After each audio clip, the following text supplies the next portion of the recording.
Opinion Muharram returns to Kashmir's streets, a march of mourning, resilience, and revival for the second consecutive year since 1989. The echoes of Ya Hussein reverberated through the heart of Srinagar as tens of thousands of mourners peacefully participated in the 8th and 10th Muharram processions, events long banned during the violent years of Pakistan-backed insurgency in Kashmir. This wasn't just a religious congregation, it was a moment of historic reckoning. After 34 years, the street belonged again to the mourners, not the militants. At the helm of this dramatic shift stood Lieutenant Governor Manoj Sinha, whose administration decisively facilitated the restoration of these iconic processions. The LG, who has been pivotal in reshaping Kashmir's post-Article 370 governance narrative, personally monitored preparations, security drills, and interfaith outreach meetings leading up to the event. This is about trust, constitutional rights, and the people's faith in the state. We have delivered on that promise, said Sinha in a press briefing. The numbers speak volumes. More than 20,000 people marched in Srinagar alone on the 8th and 10th of Muharram, following the traditional route from Abi Guzar to Dalgat, a path that had been sealed for decades. Across Jammu and Kashmir, over 40,000 participants were recorded in various processions. Not a single incident of violence was reported. Security arrangements were unprecedented.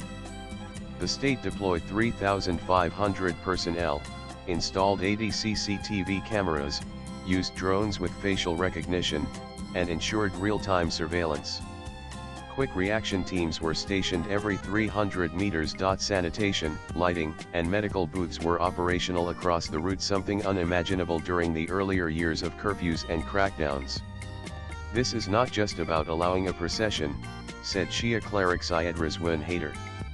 It's about restoring a people's dignity and their right to mourn publicly after 3 decades of silence, fear, and forced erasure. To understand the emotional weight of this year's Muharram procession, one must turn back to the dark decades of 1990 to 2020, when the valley bled daily, and faith was muffled under the boot of insurgency. In 1989, as Pakistan-sponsored militancy erupted, the JK government imposed a ban on major religious processions, particularly the 8th and 10th of Muharram. Officials feared that such large gatherings could become easy targets for terrorists or turn into flashpoints for pro-Azadi, anti-India sloganeering. That fear was not misplaced. By the mid-90s, terror groups like Hizbul Mujahideen, Lashkar-Taiba, and Jaish-e-Mohammed had begun infiltrating even religious congregations, using them to propagate separatism or conceal movement. The state responded with hard crackdowns. In 1993, security forces opened fire on a Muharram gathering in Sadabal, killing 9 people, an incident still etched in the communal psyche. Over the years, several such unauthorized processions ended in detentions, baton charges, or gunfire. In 2010 and 2016, young mourners were arrested en masse for defying the ban.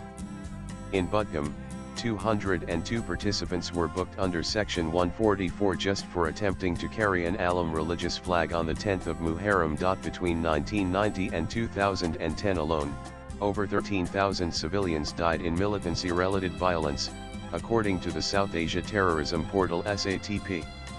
The valley saw more than 500 terror incidents annually, many concentrated in urban areas where Muharram processions traditionally passed. But despite the crackdown, the Shia community adapted with quiet resilience. They mourned in back lanes, organized majlis gatherings indoors, and passed on the ritualistic heritage behind closed doors. From Kargil to Baramulla, the procession became less about public spectacle and more about personal defiance. The ban never killed our spirit, said 70-year-old Haji Abbas of Rainawari. It only made our grief deeper.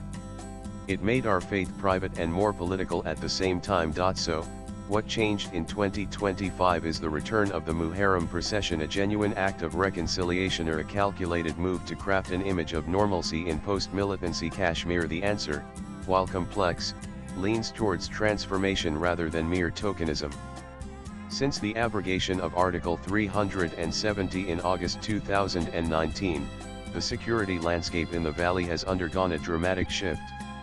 Militancy has declined sharply, creating the space both psychological and logistical for such public expressions of faith to re-emerge. According to recent reports from the Ministry of Home Affairs, terror incidents in Jammu and Kashmir fell by an astonishing 85% between 2019 and 2024.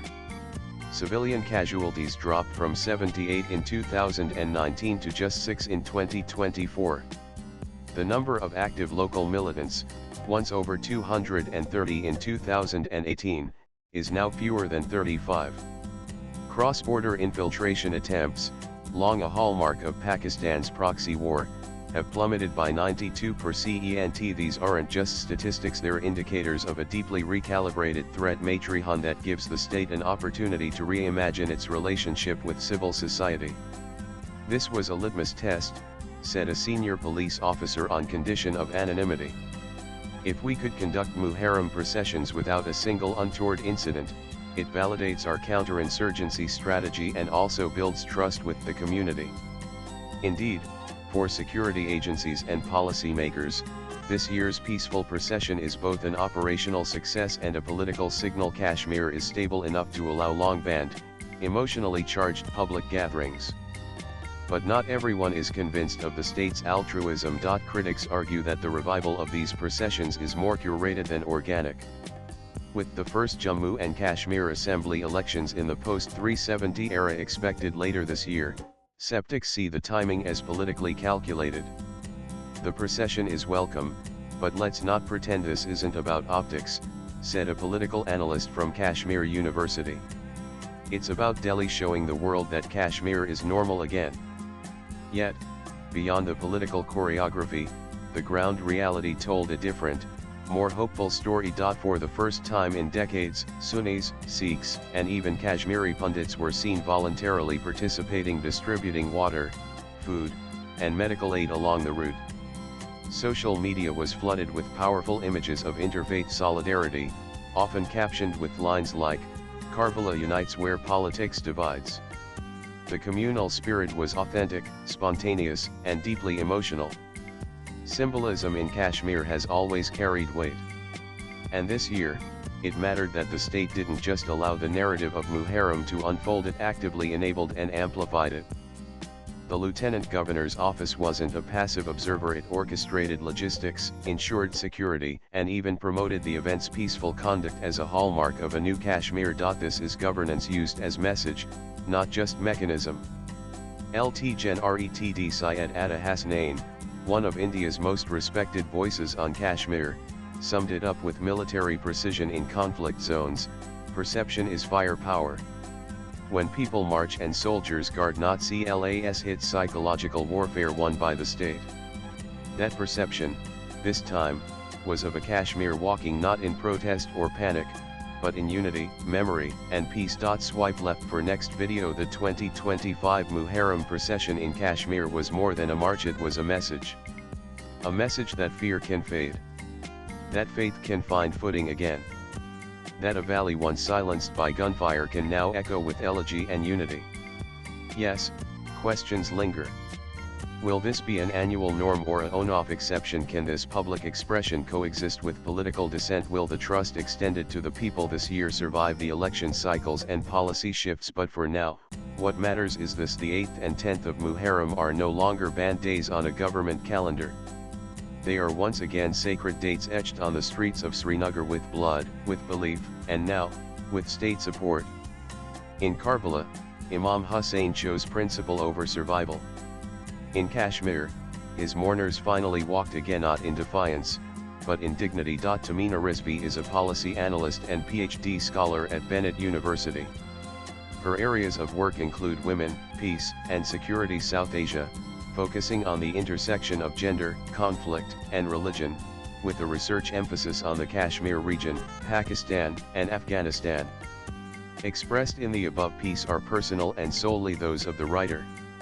They do not reflect News 18's views. Latest blogs.